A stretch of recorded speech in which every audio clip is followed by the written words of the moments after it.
Dito po tayo sa ulit dito sa supermarket pa. Ito po yung mga tindahan ulit ng mga paninda dito. Yan.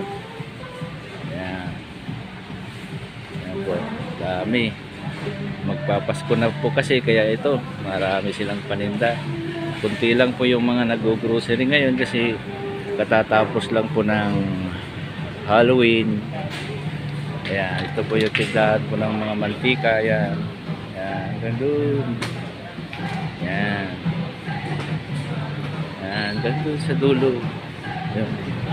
Ito naman po yung mga dilata. Mga ayan.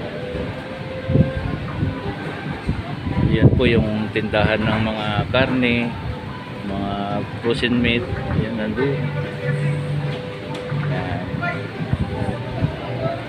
Okay, dito muna. Pumaya ulit tayo, mag-video ulit.